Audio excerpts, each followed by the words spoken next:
प्रिय मित्रांनो, मी तुम्हाला येशू ख्रिस्ताच्या नावाने शुभेच्छा देतो। कसे आहे, बरे आहे का? तुम्ही येशू सोबत चालत आहे का? आज सकाळी तुम्ही किती वेळ प्रार्थना केली?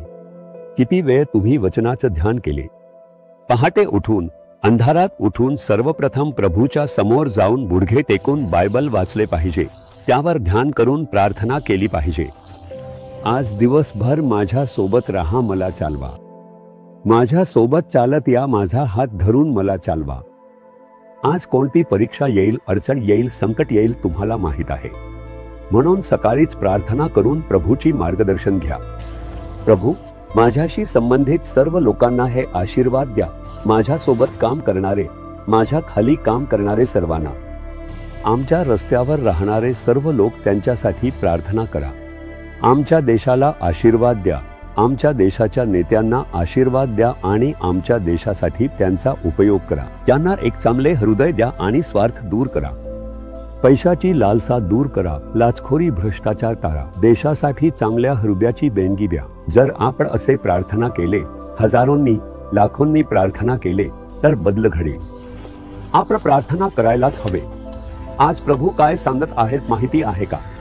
मत्तय अध्याय 6 वचन 8 येशू म्हणतो, तुम्हास कशाची गरज आहे हे तुमच्या पित्याला ठाऊक आहे। आपण जेव्हा प्रार्थना करतो तेव्हा आपण पित्याकडेच प्रार्थना करतो। तोच सर्व विश्वाचे प्रभू आहेत। येशूच्या नावाने आपण त्यांच्याकडे प्रार्थना करतो। माझ्या नावाने पित्याला मागा असे येशू सांगतो। म्हणून आपण म्हणावे, पिता, आम्ही येशूच्या नावाने प्रार्थना करतो। अशा प्रकारे त्यांना सर्व माहित आहे। प्रार्थना करण्याआधीच कशासाठी प्रार्थना करणार आहात हे त्यांना माहित असते। तुम्हाला काय हवे आहे हे त्याला माहित आहे। त्यांना सगळे माहित आहे ना, मग मी प्रार्थना का करावी असे विचारणारे काही वितंडावादी ज्ञानी लोक असतात। म्हणूनच परमेश्वराला सगळे माहित असले तरीही तुम्ही प्रार्थना केली पाहिजे हेच प्रभू अपेक्षा करतो।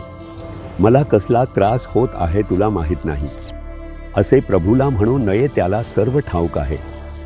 तुम्ही पाहत आहात, मला काय हवे ते तुम्हाला माहित आहे, अडचण काय आहे तेही माहित आहे, तरी सुद्धा मी तुझ्याकडे आलो आहे।